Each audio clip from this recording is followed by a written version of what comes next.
but before I bought my first camera, I actually got my first job. And this job was like top tier. I could not imagine myself doing this. And I was 16 years old at the time. So this job was with Shahveer Jafry, the Right. Pakistani YouTuber. And the way I got that job was he posted on his story that, hey, I'm looking for a video editor for a project. And he lives in the same city as me. So I started spamming him. I'm like, yo, I know we live in the same city. I could help you out. I could potentially, do this for you. And he replied within the next few hours. I was at Home Depot with my mom and I screamed. Like, bro, when I'm telling you I screamed, like everybody was looking at me. My mom's like, yo, what the hell's going on? Like, are you okay? And I told my mom, I was like, yo, this YouTuber just replied to me, yo. And this is the first celebrity I'm talking to as well. And like, there's so many things going on in my head. And he called me over the next day. He did like a mini interview. He asked me, like, why are you here? How old are you? I lied about my age when I met him. Of I course. told him I was 2 years older. Right. You have to. But after 2 hours of meeting, I told him the truth. I was like, Okay. look, I'm not 18, I'm 16. And his jaw dropped. He's like, what are you talking about? I go like, yeah, like I'm super young. But see, that's where this conversation comes into play. Xavier was so brave enough, and like hats off to that guy. Like he gave a 16-year-old a chance. Hmm. And I'm so grateful for that because nobody, like I think about it, nobody's gonna do that for you. Like he's giving his whole career off to a 16-year-old and be like, yo, can you handle this for me? What was the job? The job was to edit and shoot all his daily vlogs. So Daily. I was on set every single day for 2 years, shooting and editing pretty much every single day.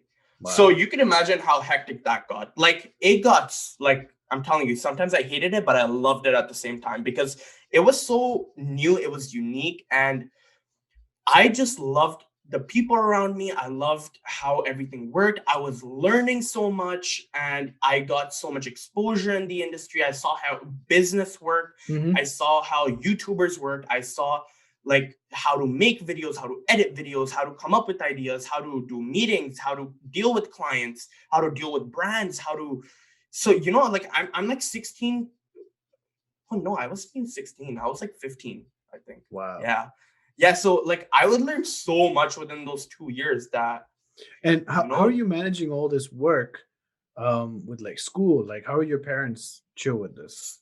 so at the time, I was supposed to be an engineer. I was supposed Right. to go into civil engineering. Sure. And, even for me, like, I was like, you know what, I'll do it. But right after I graduate, I'm coming into the video industry. Like, that was my plan. Okay. So I got the job with Xavier. My dad was against it. My dad's like, yo, this is going to be a waste of time, like, because he didn't believe in that stuff. And all, like, I did. And I was like, yo, like, this is a living example of you can make a career out of all of this. It might Hmm. be like so crazy to think about, but the man's making thousands of dollars per month How making big was Shavir at content. that time?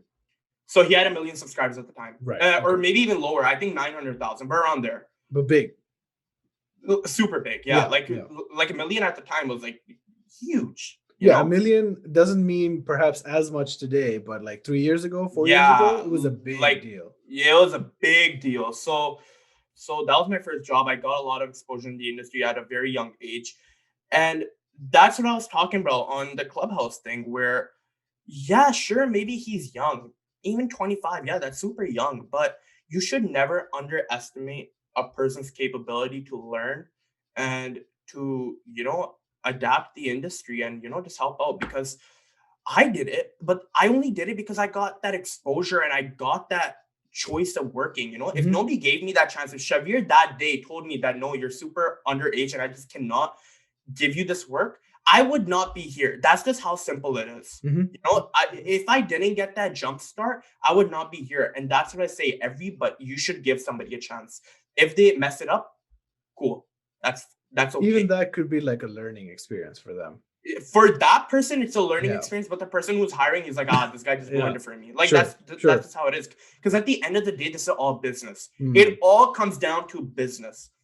So, like, sure, if I messed up, sure, you were like, wow, I'll find somebody else. Cool. But if I didn't mess up and I learned and he knew what he was getting himself into, Like, I learned so much. He gave me 2 weeks training on how to use Final Cut Pro, how to shoot the vlogs, how to edit the vlogs, and how to manage everything. Sure. I got that training, and then I started getting paid, and I started full time work. So But what do you think it was about like you being there at that moment? Did you have like a good few videos that he could look at? Why do you think he hired you? I actually don't know. But I think he saw that, like, I was super passionate about it, and Okay, that's a huge thing. If you're fair. not passionate about what you're doing, like, you shouldn't be doing that. Right. Like, Sure. I'm being serious. Like, sometimes you have to. Don't get me wrong. Sometimes Yeah. you have to do work that you just cannot bear, but you have Yeah. to do it. It's a necessity. But overall, if your end goal is not what you like, then you're doing it for the wrong purpose. But anyways, that's like a whole different That's a whole subject. different conversation, sure. But so Yeah, he but saw that you were passionate, he saw the videos you'd made, and he was like, I mean, I can make this work. yeah, so and the biggest advantage was I was like 10 minutes away from him. Right, And of nobody course. else in the area was like, trying to work because his previous editor, OZ, he was an hour and a half away. Mm. Like for me, it was a little easier in that sense. But yeah, I started like that. And Eh, then, how'd you manage it yeah, with like schoolwork and school. stuff? Yeah. So the schedule was I like obviously wake up in the morning, attend school, get off at 3:30. Either Shavir would pick me up from school, or I would go home and somebody would drop me off to his house, Mm. or I would just bus it to his house. Okay. But it was like after school directly, I would go to Shavir's. Now, when I would get to Shavir's, it's either that nobody's there yet. I'm the earliest one there. So I have like an hour or two to spare. I would do all my homework at his place. Or Nice. if somebody is there and there's shooting happening and we're starting right away, I would finish all that work and come back home and do it at nighttime. Or even better, at school when it's lunchtime and there's a break, like at the hour Right. break, I would just finish everything within that hour. There's a Yeah, lot so of that was like like super organized.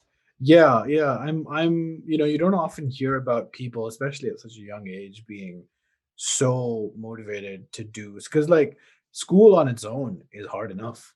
And then this Yeah. job on its own is hard enough too. But put both of them together